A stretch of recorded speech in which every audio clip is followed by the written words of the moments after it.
7 mai 1915. Le soleil brille sur les eaux calmes de la mer Celtique, et à bord du RMS Lusitania, l'ambiance est à la fête. Le géant des mers n'est plus qu'à quelques milles de sa destination finale, Liverpool. Des hommes d'affaires fument leurs cigares sur le pont de première classe, tandis que des enfants jouent dans les couloirs d'un navire qui promettait d'être le plus sûr et le plus rapide au monde. Le capitaine William Turner observe l'horizon avec un mélange de fierté et de prudence. Il sait que ces eaux sont dangereuses, mais il a toute confiance en la vitesse imbattable de son bâtiment. Mais ce que les passagers et l'équipage ignorent, c'est que le navire ne navigue pas seulement sur l'océan. Il traverse une zone de mort surveillée au millimètre près par des puissances jouant une partie d'échecs mondiale, où la vie humaine n'est qu'un pion sacrifiable. Soudain, le cri d'un veilleur déchire l'air, signalant une traînée d'écume blanche venant de tribord. C'est une torpille. L'impact est sec, métallique, faisant frémir le colosse de 30 000 tonnes, comme s'il avait été frappé par un marteau colossal. Mais ce qui se produit 3 secondes plus tard défie l'ingénierie navale et change le cours de l'histoire humaine à jamais. Une seconde explosion, surgit des entrailles du navire, crée une colonne de feu et de débris qui s'élève plus haut que les mâts principaux, projetant des fragments à des centaines de mètres.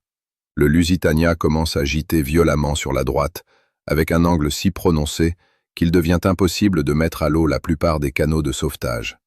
Il n'y eut pas de temps pour une panique organisée, seulement le chaos absolu de corps projetés dans la mer glaciale et de personnes prisonnières des ascenseurs, immobilisées instantanément. En seulement 18 minutes, le plus grand symbole de l'opulence britannique devient une carcasse de fer tordue au fond de l'océan, emportant avec lui 1198 âmes. Des secrets que le gouvernement britannique avait juré de protéger furent enterrés avec les victimes, gardés par un silence officiel qui allait durer des décennies. Aujourd'hui, nous allons ouvrir le manifeste de cargaison occulte et comprendre pourquoi le Lusitania fut, en réalité, la première grande opération de sacrifice délibéré de l'ère moderne. Pour comprendre le crime, il faut regarder les architectes qui opéraient dans les bureaux sombres de l'amirauté britannique à Londres. Winston Churchill, alors jeune et ambitieux Premier Lord, faisait face à un problème insoluble. La Grande-Bretagne était asphyxiée par la guerre sous-marine allemande et les réserves de nourriture, de carburant et de munitions atteignaient de niveaux critiques.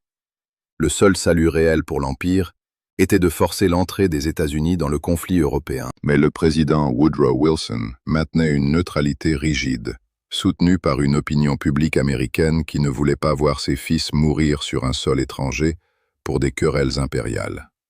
Churchill savait que seul un événement traumatique aux proportions épiques pourrait changer cette mentalité isolationniste. Dans des lettres confidentielles écrites des mois avant la catastrophe, il mentionnait l'importance d'attirer des navires neutres vers les côtes britanniques, dans l'espoir d'impliquer les États-Unis dans un incident direct avec l'Allemagne. Le Lusitania était la cible parfaite pour cette manœuvre de faux drapeau par omission. Il s'agissait d'un croiseur marchand armé par contrat, capable de filer 25 nœuds, ce qui le rendait techniquement immunisé contre tout sous-marin de l'époque. Pourtant, lors de son dernier voyage, des ordres étranges et contradictoires furent envoyés au commandement. Le capitaine William Turner reçut l'ordre de réduire sa vitesse pour économiser du charbon. Une décision fatale. On lui ordonna également de naviguer en ligne droite, ignorant les protocoles habituels de zigzag, seule défense contre les torpilles. Plus encore, l'escorte militaire composée du croiseur Juno fut retirée à la dernière minute sur ordre direct de Londres, laissant le Lusitania totalement seul dans des eaux que l'amirauté savait infestées de loups affamés. Alors que le Lusitania traversait l'Atlantique, une unité ultra-secrète du renseignement appelée Room 40 surveillait chaque transmission radio de la marine allemande. Il possédait les codes secrets capturés sur un croiseur ennemi des mois plus tôt, et savait donc exactement où se trouvait le sous-marin U-20, commandé par le capitaine Walter Schwieger. Il savait que Schwieger chassait dans cette zone spécifique de la côte irlandaise, et qu'il ne lui restait que peu de carburant et quelques torpilles. La Room 40 informa le haut commandement que le danger pour le Lusitania était imminent et critique. Mais aucun message d'avertissement ou coordonnée de déroutement ne fut envoyé au capitaine Turner. Le silence du renseignement britannique fut la sentence de mort écrite sur papier officiel. Londres ne voulait pas éviter l'attaque, Londres avait besoin que l'attaque ait lieu pour créer le martyre nécessaire à sa cause. Mais le mystère s'épaissit encore lorsque l'on examine ce qui était caché dans les cales. Sous un étiquetage fallacieux de fromage, de porc et de produits de consommation, étaient stockés 4 millions de cartouches Remington calibre 303 et des centaines de caisses d'obus d'artillerie lourde. De plus, le navire transportait des tonnes de fulminate de mercure et de poudre d'aluminium, des substances hautement explosives et instables. Le Lusitania était techniquement une bombe à retardement flottante déguisée en paquebot de ligne. Le gouvernement des États-Unis, sous la direction de Wilson, fut complice en permettant qu'une telle cargaison soit embarquée dans un port civil, violant toutes les lois internationales de neutralité et de sécurité. Le secrétaire d'État américain, William Jennings Bryan, alla jusqu'à démissionner dans un acte de désespoir et de protestation contre cette politique de risque délibéré, affirmant ouvertement que le gouvernement utilisait ses propres citoyens comme boucliers humains pour passer en contrebande des armes de destruction massive. Le témoignage du capitaine allemand Schwieger dans son journal de bord est l'une des preuves les plus accablantes de cette conspiration. Il rapporta qu'après le tir d'une seule torpille, une explosion secondaire d'une violence inouïe et disproportionnée se produisit, provoquant la rupture du navire de l'intérieur, lequel fut englouti par la mer en un temps record. Cette seconde explosion est l'anomalie que le gouvernement britannique a tenté de cacher pendant un siècle par des mensonges techniques et l'intimidation des témoins. Les chaudières à vapeur d'un navire de cette taille n'explosent pas avec une telle force, et le charbon dans les soutes n'aurait pas eu assez d'énergie pour ouvrir une brèche d'une telle ampleur dans la structure d'acier. Ce sont les munitions illégales et le fulminate de mercure qui détonèrent dans une réaction en chaîne, transformant l'orgueil de la Cunard Line en un piège mortel de feu et de métal. Les survivants rapportèrent l'odeur insupportable de la poudre à canon, une fumée jaune et des produits chimiques saturant l'air. Des décennies plus tard, des expéditions sous-marines de haute technologie ont retrouvé la coque avec des plaques d'acier tordues vers l'extérieur, prouvant sans aucun doute que la force destructrice principale provenait de l'intérieur des cales. Le gouvernement britannique tenta de détruire ces preuves physiques de manière agressive durant les années 1950, lançant de lourdes charges de profondeur sur les restes de l'épave, prétextant des exercices de routine. En réalité, il tentait de briser la preuve documentaire que le Lusitania transportait des armes interdites et que l'explosion qui tua les passagers fut causée par sa propre cargaison de contrebande. Après la tragédie, la machine de propagande entra en action pour transformer la catastrophe en arme politique. L'enquête officielle présidée par Lord Mersey fut montée comme une pièce de théâtre, dont le but était de détruire la réputation du capitaine Turner et d'en faire le seul coupable de la perte du navire. On voulait le dépeindre comme un officier négligent et incompétent pour protéger les noms de Churchill et des autres dignitaires de l'amirauté qui avaient orchestré l'incident. Mais Lord Mersey était un homme d'une rare intégrité. Durant les audiences, il eut accès à des documents secrets prouvant l'omission délibérée de secours.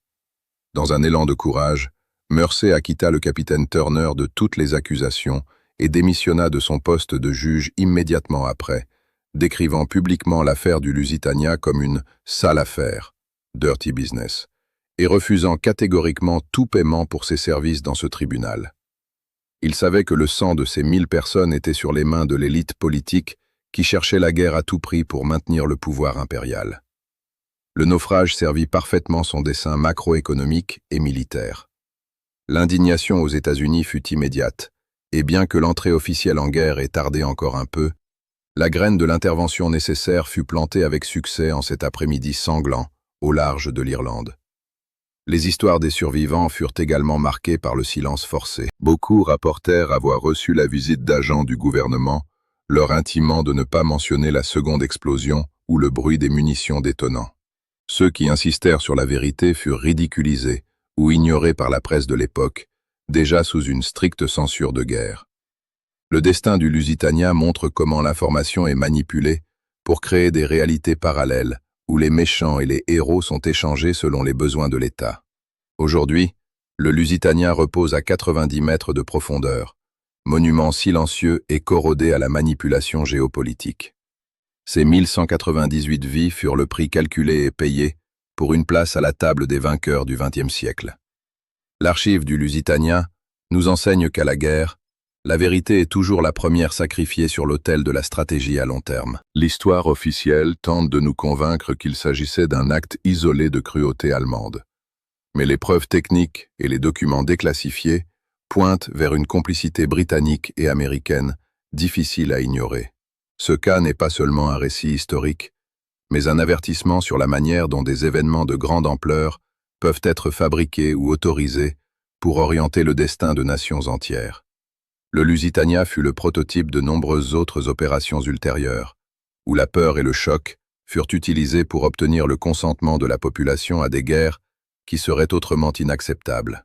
Reste la question pour nous tous qui cherchions la vérité derrière les rideaux de fer de l'histoire officielle.